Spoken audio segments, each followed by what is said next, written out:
नमस्कार, आप सभी का स्वागत है हमारे न्यूज चैनल उज्जवल महाराष्ट्र में। आप देख रहे हैं उज्जवल महाराष्ट्र ब्रेकिंग न्यूज। आज की सबसे बड़ी खबर। आज या इगतपुरी तहसील मध्ये माननीय तहसीलदार साहेबांना महाराष्ट्र नवनिर्माण सेना इगतपुरी तालुक्याच्या वतीने, नाशिक जिल्ह्याच्या वतीने प्रदेश उपाध्यक्ष ॲडव्होकेट रतनकुमारजी इच्चम साहेब यांच्या नेतृत्वाखाली, तसेच जिल्हा संघटक भागीरथ भाऊ मराडे, तालुकाध्यक्ष रामदास भाऊ आडोळे, भोलेनाथ भाऊ चव्हाण, कृष्णभाऊ भगत व इतर सर्व सहकार्यांच्या उपस्थितीमध्ये परवाच्या दिवशी जो भारताचा स्वित्झर्लंड म्हणून ओळखला जातं अशा काश्मीर स्थित पहलगाम या ठिकाणी अतिरेक्यांनी हिंदू पर्यटकांवरती जो हल्ला केला, त्या अनुषंगाने आम्ही निषेध नोंदवण्यासाठी या ठिकाणी तहसीलदार साहेबांना निवेदन दिलेलं आहे। आपण जर कधी वेळोवेळी बघितलं तर पाकिस्तानच्या माध्यमातून या ठिकाणी कायम काही ना काही कुरघोडी केल्या जाते।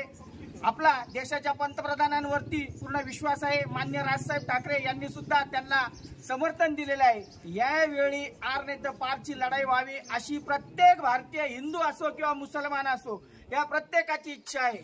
या ठिकाणी जर कधी जे हिंदू आणि मुसलमानांमध्ये तेढ लावण्याचा प्रयत्न करताय, पण त्या ठिकाणी एक मुसलमान घोडे फिरवणारा जो होता त्याने सुद्धा त्या अतिरेक्याची रायफल हिसकवून व इथे पर्यटकांना तुम्ही त्रास देऊ नका म्हणून त्याचं सुद्धा बलिदान झालेलं आहे।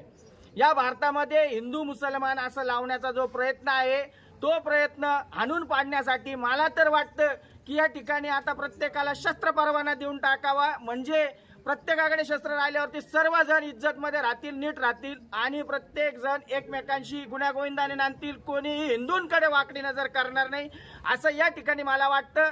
शासनाने आमच्या भावनेची दखल घ्यावी आणि या ठिकाणी ही जी आपली जी लढाई आहे ही पाकिस्तानशी आहे। आपसात हिंदू मुसलमान भारतामध्ये नाही याचं प्रत्येकाने जाणीव ठेवावी। त्या हिशोबाने दोन्ही संप्रदायांनी एकमेकाचा सलोखा राहून वागावं, असंच या ठिकाणी मी एक आशा व्यक्त करतो व थांबतो। जय हिंद, जय महाराष्ट्र।